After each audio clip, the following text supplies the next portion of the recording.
Why is Kanye beefing with Adidas? What is going on with all these new Jordan designs? And is New Balance really stepping up to be one of the top contenders in the game? I got all of those answers and a whole lot more in today's episode.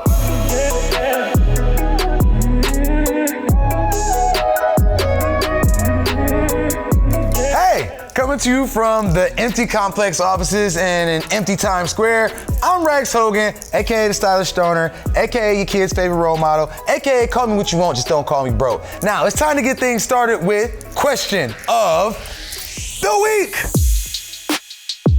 One of the safest brands is actually one of the brands that got me started and got me going in my journey, Supreme. But they done tempted fate a few times, had a few questionable seasons, and sometimes they do questionable collaborations, which leads me to the question of the week. When will the Supreme bubble burst? To answer that question directly, it will not. As long as there's new blood involved in the game, people that basically missed out when they couldn't afford it but can afford it now, that bubble will never burst.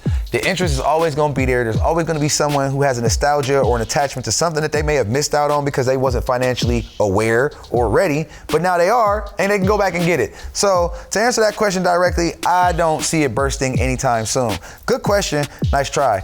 Moving right along, let's get into this week's drops.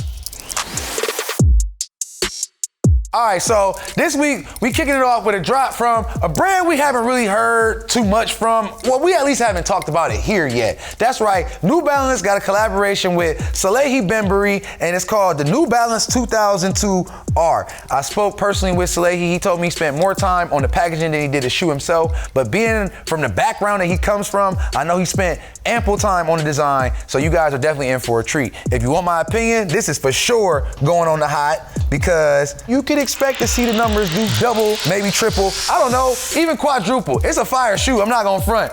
I like it, personally. Remind me of like the mountains out there in Utah. Now, moving right along.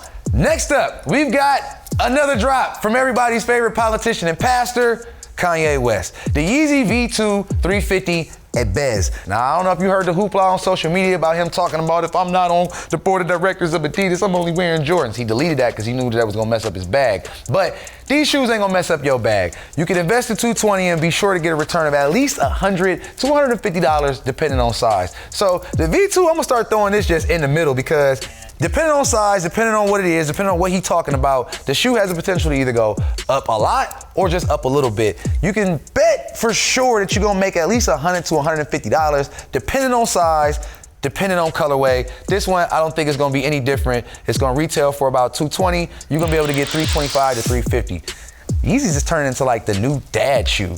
Now, moving right along to our last entry for this week. The Air Jordan 35 Center of Gravity. These right here, if you like them for the court, if you like them for your everyday lifestyle, go ahead and buy that shoe.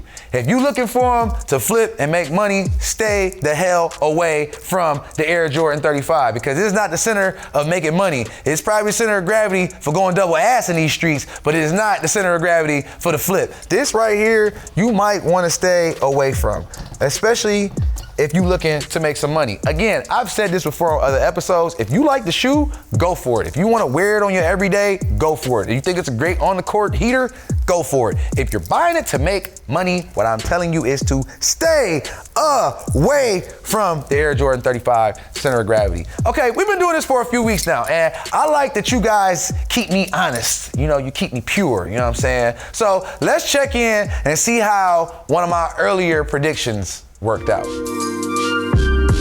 All right, now, back on the first episode, I said to avoid a particular sneaker, Reebok, Minions. They came together, they did an Instant Pump Fury. It retailed for $170. Now, what do you think that shoe is doing now? I'm gonna tell you. It's still at or under retail, which I said would happen with certain shoes like that. I mean, sometimes the FOMO buys in and people get excited. Yo, that Minions collab gonna be, yo, it's gonna do numbers, yo, Reebok Minions, yo.